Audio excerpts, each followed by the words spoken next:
Titans mandatory minicamp is in the books. Day 1, the offense won. Day 2, the defense dominated. Who won day 3? We're going to break it all down now. This is the Music City Audible. Let's get to it. Oh, welcome everyone to another episode of the Music City Audible podcast, Tennessee Titans podcast for diehard fans only. Thanks to everyone for tuning in. We're brought to you by Sinkers Beverages, the premier wine, spirits, and beer store in East Nashville, in partnership with 440 Sports. I'm Justin Graver. With me, as always, Justin Melo. Justin, how's it going today? Doing well. We deliver on our promise, as we always do. 3 days of mandatory minicamp, 3 episodes of the Music City Audible. This was the final practice before the team breaks away for about 6 weeks. They will report to training camp on July 22nd. Brian Callahan revealed that today, with the first on-field work happening on the 23rd. So this is our final episode until next week, when we got to start filling time until training camp arrives. So really glad that we get to talk about one final practice session here today. Yeah, the last bit of actual on-field football we get to talk about for a bit, but we're not going to stop doing episodes. We're going to have to come up with topics, which is great. You know, we get to be creative and talk about what we want to talk about instead of just reacting to everything that's happening on the field. But we like reacting to that too, so we're going to get into it now. Day 3 was a red zone drill day, and I think it might have been Cam Ward's worst day of the mini camp period based on the reporting that we've seen and heard. But he did have his fair share of moments that were positive as well. We're going to break it down, and we're going to start, as we always do, with Cam Ward. So Cam Ward, threw his first interception that the media got to witness during Tuesday's practice, and then proceeded to complete every other pass attempt that he threw in a competitive period.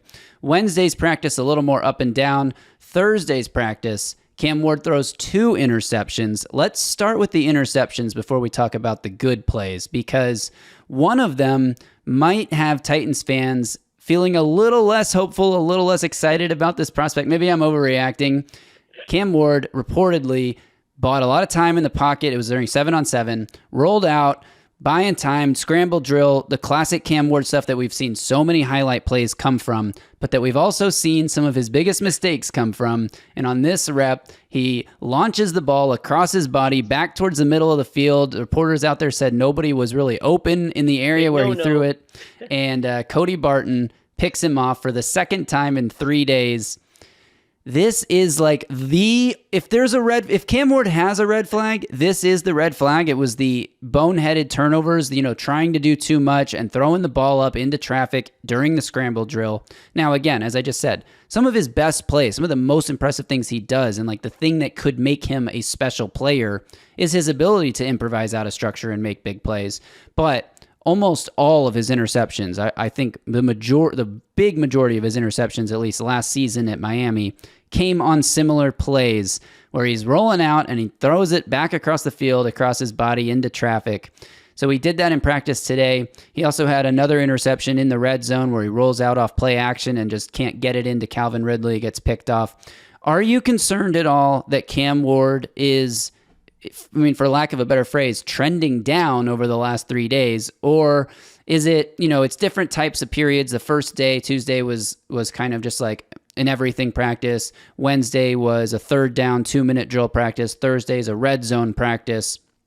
So obviously it's not all the same situation, but it does appear that Cam Ward had a little bit worse performance in each passing day of minicamp. Any concerns? No, it's June. That first interception, we'll get into his quotes because it was a lot of fun, but it happened on 7-on-7. Like you said, the last 2 days, that situations are not quite as advantageous with red zone work and 2-minute work, 3rd down work. No, there was plenty of good from Cam Ward over the 3 days. That first day was downright dominant. Yeah. There's plenty of good that Cam Ward did throughout the 3 days. You heard Brian Callahan talk about it before Thursday's practice. He had said he had gotten better every single day, and that's what you want to see when he gets on the field. I don't know if that opinion would have continued in that direction after Thursday's practice, but they've seen plenty of good from Cam Ward over the 3 days. Mandatory minicamp, it's June. This wasn't like, oh dear Lord, he was terrible all 3 days. That might create some cause for concern even in June, but that was not the case at all. Big nothing burger, no, not a big deal. Yeah, I'm with you. It's just like, it's one of those things where I think sometime during this break period, we're going to do an episode. I want to do an episode that I'm kind of workshopping a title, Intrusive Thoughts. It's like these are the thoughts about the upcoming season that I'm trying to push to the back of my mind because I don't like them, but they might have some validity. And I think one of those intrusive thoughts is like, what if this turnover issue that, it's not like he turned the ball over a ton last year, but it's the way that he turned it over. What if that manifests itself at a higher rate in the NFL and like there's a lot more ups and downs than we hope for? We're hoping for mostly ups. What if there's more downs? That's kind of where I'm at on this thing. It's not like I'm concerned, but it definitely has me like perking up a little bit like, okay, let's see if we can see less of that when they put the pads on in training camp. That's kind of where I'm at. Let's take a listen to Cam Ward's quote because he was asked after practice about the 2 interceptions. The first one, 7-on-7, I don't count that. It's not real football. I'm glad I threw it to Cody. That was 6 points for my team. The second one, I should have sidearmed it. I don't know why I did some generic stuff. And really just getting better off the field. Got to continue to move backwards with my eyes. And then really just, playing clean football, especially in the red zone. I have to take care of the ball. I'm aware of that. But, I'd rather do all the crazy stuff in practice so the game I know I can get away with. So he doesn't even count 7-on-7 as real football, which that's the funniest part of this. But that makes me wonder, was he throwing this ball because it's 7-on-7, it's the end of a drill, like or the end of this play in a drill, and in reality he would have just like dumped the ball out of bounds and taken it and gone to the next down? Was he just like, okay, well, it's a 7-on-7 drill, it's not real, I'm just going to fling this across the middle and see what happens? And he also said at the end of the clip there that, it's better to do this stuff in practice so that when he gets to a real game, he knows what he can and can't get away with. We've talked about that multiple times over the last couple of weeks, that's sort of a philosophy that Brian Callahan is encouraging the quarterbacks to attack these practices with. So hearing him talk about it definitely makes me less concerned, saying like, I know I got to protect the ball, I'm aware of that, like, of course, we know that he knows that. Will Levis said some things like that, too, last year and then continued to turn the ball over. There's also noted that Cam Ward fumbled the ball. I think it was stripped by Draymond Jones or something like he fumbled the ball in this practice as well, deep in the red zone. So the kinds of plays that you can't really make, like you don't want to take points off of the board. And we saw Will Levis make countless red zone turnovers last year. The one against the Jets sticks out of my mind where he tries to lateral the ball to Tajay Spears and basically rolls it on the turf to him. But overall, I think hearing Cam Ward talk about it, and they're going to go review the film, and he knows if he would have thrown the ball out of bounds in that 7-on-7 one. And he talked about how the other one, like I think he said, I should have sidearmed it instead of doing that generic stuff. But I think him talking about it makes me as a fan feel a little better. Yeah, as it should. It was pretty funny to hear him just immediately say, well, 7-on-7 is not real football. That kind of tells you how seriously he's taking a rep like that. And I agree. Probably at the end of a rep going, well, let me see if I can give my guy a chance to make a play on the ball. And if he doesn't, then it is what it is, and we just move on. My favorite part about the clip is that the reporters burst out laughing when he says, I threw it to Cody Barton, so that's 6 points for my team. And his face like doesn't change. It's not like he smiles like, yeah, that was a joke. It's just like completely the same the whole time he's talking. But there was a lot of positive stuff in this practice too. I think Cam Ward threw 3 touchdowns in the red zone period, 7-on-7 and full team combined. And one of them was to Bryce Oliver. One of them was to Julius Chestnut, who made a one-handed catch. One of them was to David Martin Robinson, which, is a lot of different guys, right? Like none of those guys are Locks top of the depth roster. Yeah, yeah, exactly. So it's interesting that we know that they're rotating these guys and that none of that means anything. But it's nice to see that, like, yeah, these turnovers happen, but it also doesn't affect his ability to bounce back. And overall, again, I'm not worried. I think today might have been the least eventful day in terms of like things that happened in practice to talk about. So that's kind of all I really have on the topic. But I did want to mention 2 other things he said after practice, just because he's dropping F-bombs like it's nothing. He had 2 different quotes. One, he was asked about trash talking with Jeffrey Simmons. And he said, like, I love to let them know they can't F with me, except he didn't say F. And then they asked him what he's going to do this offseason. He said, study the playbook and work out and throw the F out of the ball. And again, he didn't say F. So he's fired up. He's excited. And he's a really good quote for a guy who is kind of low key and who hasn't gotten much attention, which I'm about to talk about. But yeah, it's fun hearing him talk about football. Yeah, those 2 quotes had me cracking up, and they came pretty close together, right? He was dropping F-bombs in like Jim Wyatt's video and stuff, and I was surprised Jim didn't have to put like a not safe for work warning in front of that one. Cody Barton dropped a shit in one of Jim Wyatt's videos as well. So yeah, the guys were having fun out there today. That's for sure. Yeah.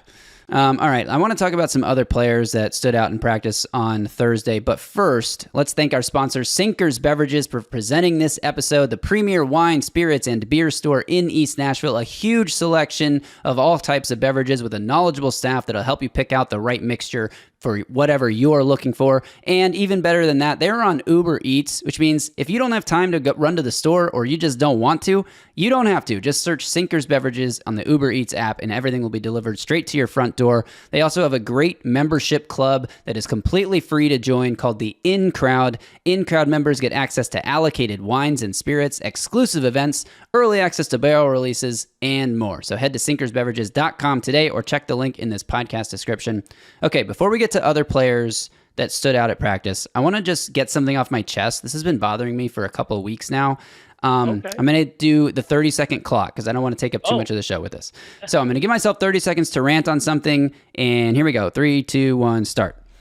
Kyle Brandt, shut up. Shut up. Stop it. I'm tired of it. You know what Kyle Brandt's been doing? If you're a Titans fan on Twitter, I'm sure you've seen it. He's gone on Good Morning Football multiple times to joke about how how nobody's talking about Cam Ward, and if they talk about Cam Ward, he's going to get yanked off the air. It was funny the first time. It was kind of funny the second time. The third time, Thursday morning, he's making the exact same jokes over and over again. They are talking more about how nobody's talking about Cam Ward than they are actually talking about Cam Ward. I ran out of time, but that's my rant. Just talk about him. You don't have to make the same joke every time you bring him up. When you gave me the 30-second buzzer was on Gabe Davis, I absolutely nailed it. That was not as good as I was. No, my clock management needs a little work. I didn't workshop that in my head. I didn't really know where I was going or how much I was going to say. But am I out of pocket here? Is it like still funny to Titans fans to see a Good Morning Football clip where Kyle Brandt literally makes the same joke multiple times, jokes that he's already made? And like nobody actually watches Good Morning Football. Everyone just watches clips. So we've all seen it. We've all seen this joke multiple times. TV, right? Like they can't get into real X's and O's in-depth football stuff, right? So I haven't seen any of it, but no, it doesn't surprise me. Like I support Kyle Brandt for wanting to talk about Cam Ward and like being excited about Cam Ward. And he did say some interesting stuff that like he thinks the Titans will be 3-1 in September and everyone's going to be talking about Cam Ward as if they've been celebrating him this whole time, which if the Titans end up 3-1, which is kind of a long shot, then I agree people will be talking about him like they've been celebrating the whole time. But I'd rather he just go talk about Cam Ward than continue to talk about how nobody's talking about him. And it's like I've heard that 5 times on 5 different talk shows over the last week about how this is the least talked about #1 pick of all time. And no disrespect to our buddy Zach Lyons, who's literally talking about this on 104.5 The Zone right now. But I think he's reacting to the Kyle Brandt clip as well. And it is true. I feel like Cam Ward is one of the least talked about #1 picks. But again, that phrase has been said more time. People have spent more time talking about it than they have actually spent talking about him and what he's doing in Tennessee and whatever. So anyway, that's my rant. Let's talk about some other players. Let me know in the comments if you agree with me or if I'm totally out of pocket with this one. But some other players that stood out in practice today, and we have to start with Bryce Oliver.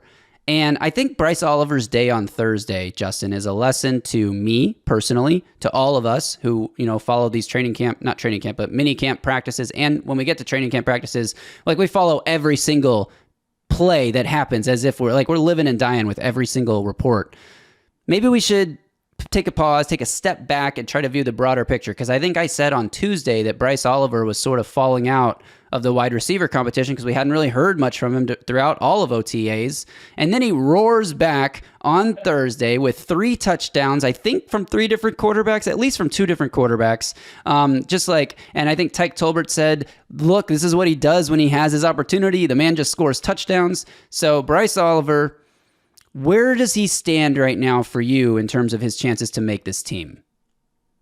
Well, I think, the receivers who are guaranteed to make this team are, Van Jefferson, obviously.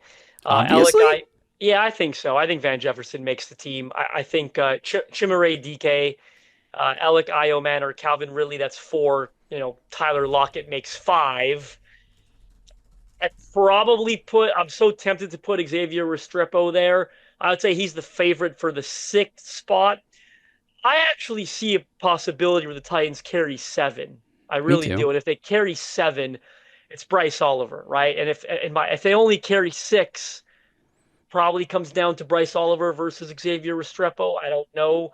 Obviously, everyone's in love with Restrepo. Oliver did play some pretty good reps on special teams last year, and then he did do some good things at receiver towards the end of the season. We started getting reps, so I think Bryce Oliver's got a better shot than Traylon Burks, for example. Probably going to come down to how many they end up keeping.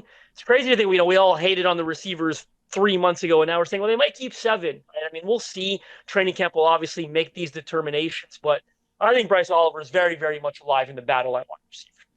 Yeah, I do too. And I don't think Van Jefferson and Tyler Lockett are both locks. Like, I think they're. Tyler Lockett is a lock?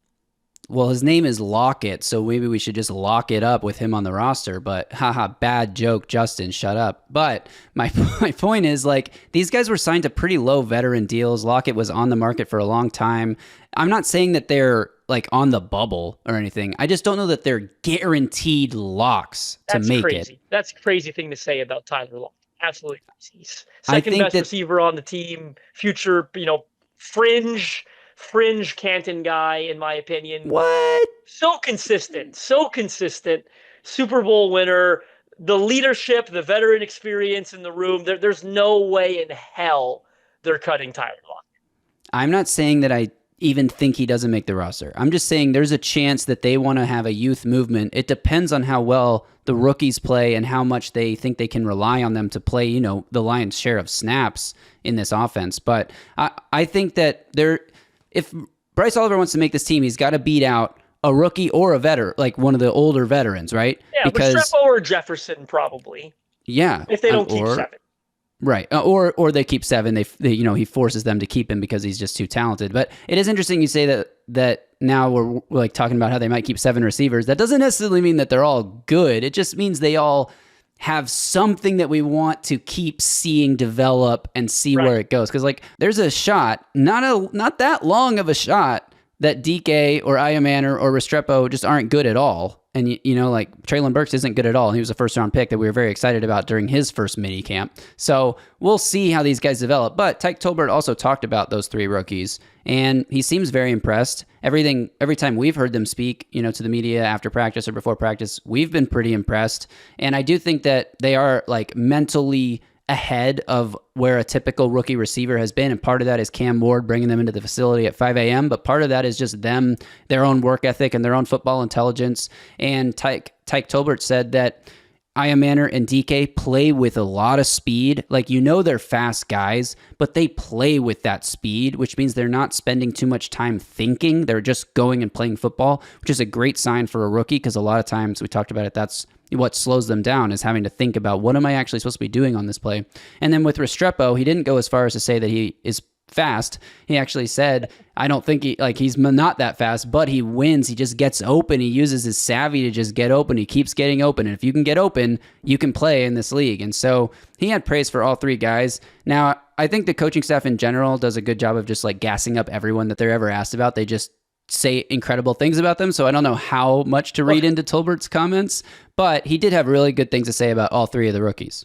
Well, I thought it was pretty accurate, right? Like when he talked about Restrepo, he flat out said he's not the most athletic guy. He's not the fastest guy, but he knows how to get open. He's savvy, and it doesn't always take speed to get open. It takes smarts and savviness. It's almost the typical, New England Patriots slot receiver that we compare every white slot receiver to, right? But it's like Wes Welker wasn't super fast, and these guys weren't Julian Edelman not super fast, but you know how to get open. That's what Xavier Restrepo does. I thought it was a fairly good and accurate description of all 3 rookie receivers.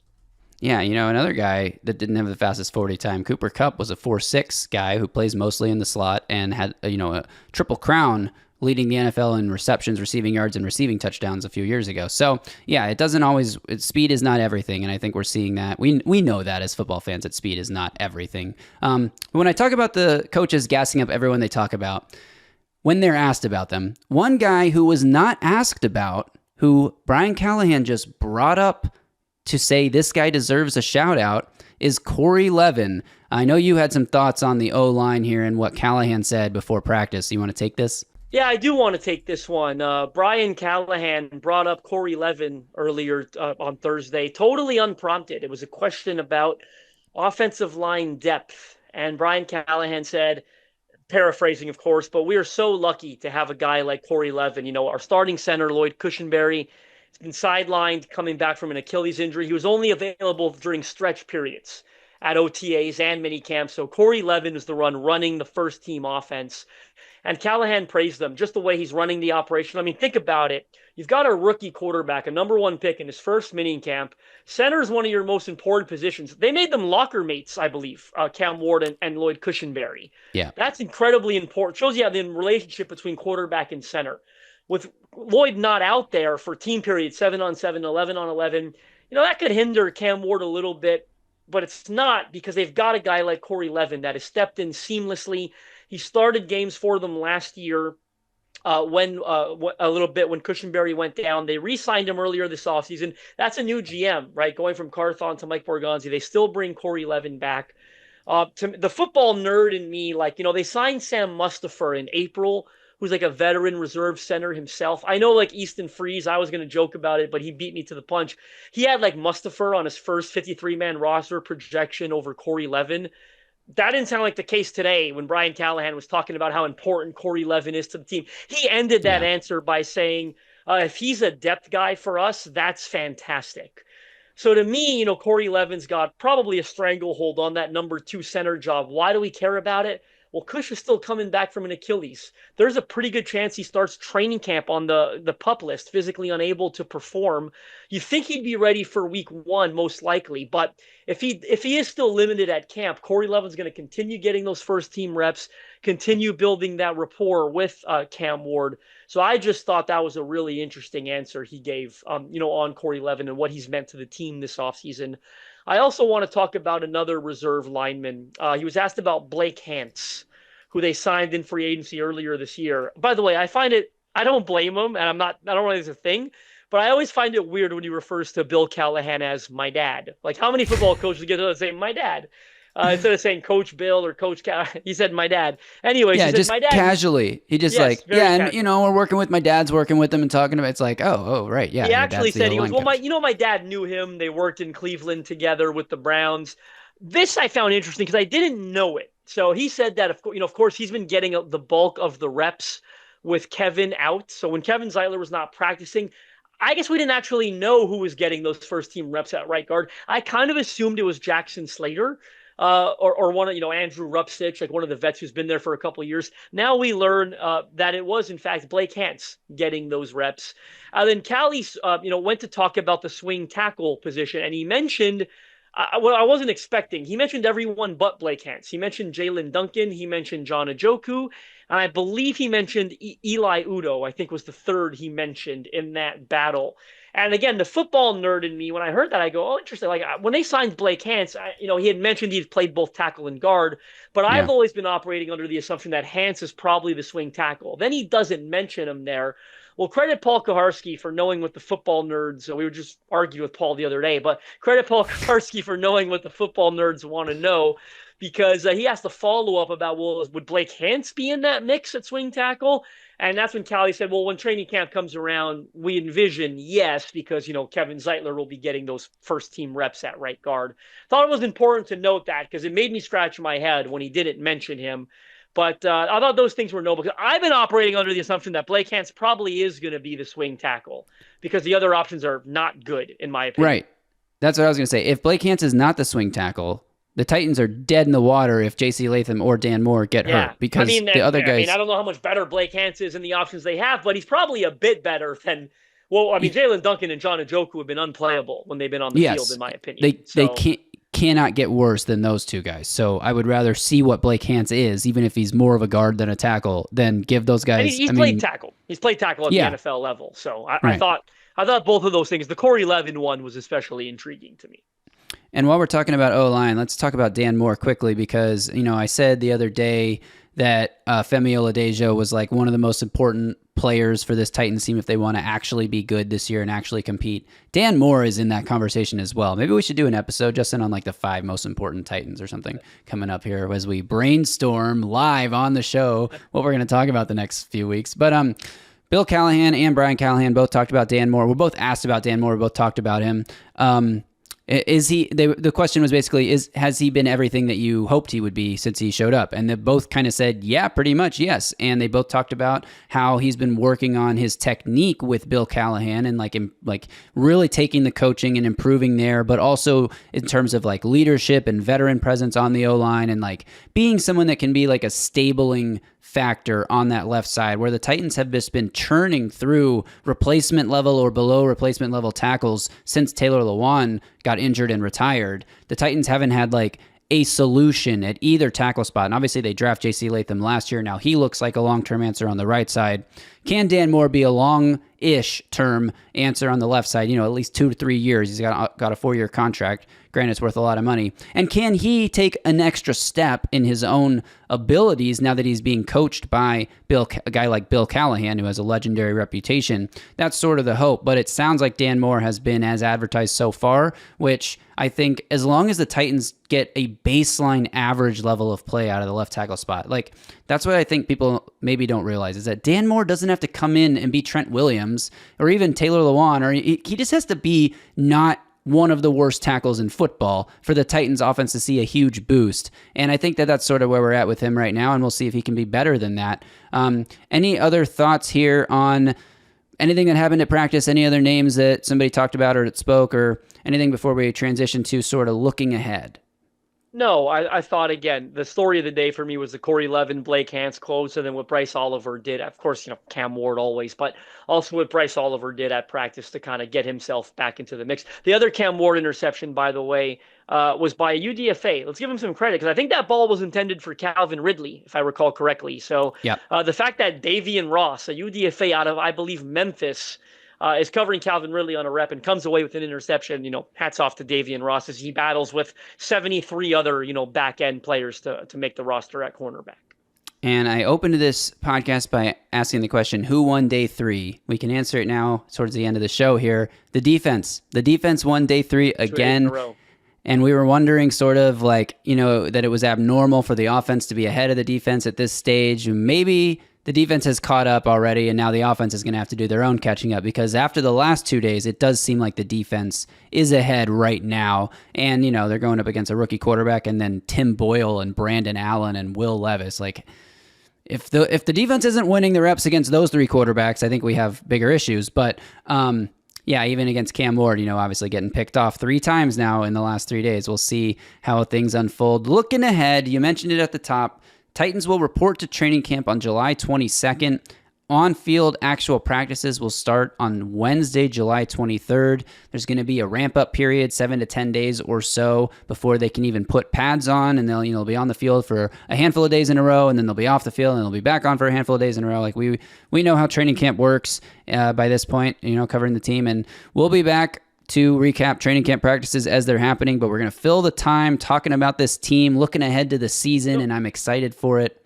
Don't you have a video? You didn't do that yet, right? Like Cam Ward year 1 expectations or statistical expectations? Yes. Justin, I have a list of videos that I would love to make.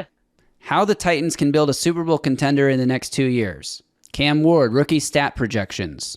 Jeffrey Simmons and the superstar arc. How VR is taking over the NFL, and sort of a rewatch and evaluation of the 2024 Titans season. You can skip that one. Yeah, I'm pretty close on the VR one, but I actually wouldn't mind some feedback from our audience on like which of the other ideas would you prefer I work on first, because I do question my own abilities to finish all 5 of these before training camp starts, just because I'm pretty busy. But I think the Cam Ward stats one is a no-brainer.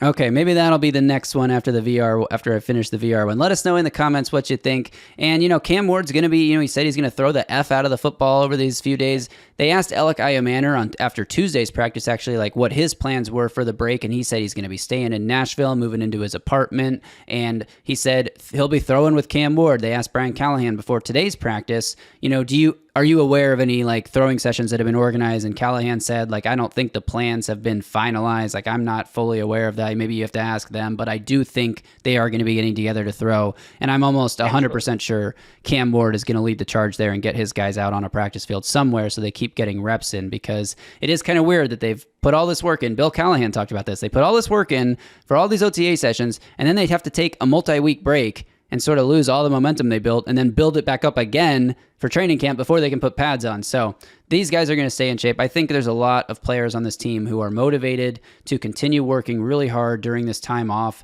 and go work on their craft, go work on their technique. I think JC Latham said he was going to be working with Duke Merriweather this whole time, like working on it, because he said this is the last chance you have to hone your own technique before you are in the throes of the season. So lots of good stuff coming for the Titans, and that'll do it for this episode. Thanks again to Sinkers Beverages, Premier Wine, Spirits, and Beer Store in East Nashville. Thanks again to all of you for tuning in. If you're not subscribed to the channel, please do it. Please hit that subscribe button, like this video, drop a comment below. We are so close to 4,000 subscribers. We're salivating to reach that number. There's nothing special about it other than it's like a nice round number, 4,000. Sounds good, it looks good, but we really want to hit it, and we need your help to hit it. And after we hit 4,000, then we can shoot for 5,000. But right now, help us get to 4,000 subs. We really appreciate all of you guys. Again, leave a comment below on the video. It's the best way to help the show reach new people, is to just watch it all the way through and leave a comment below.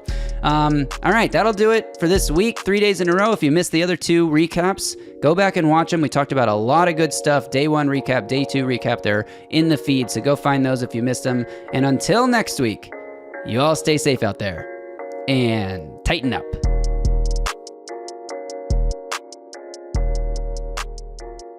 A Broadway sports media production.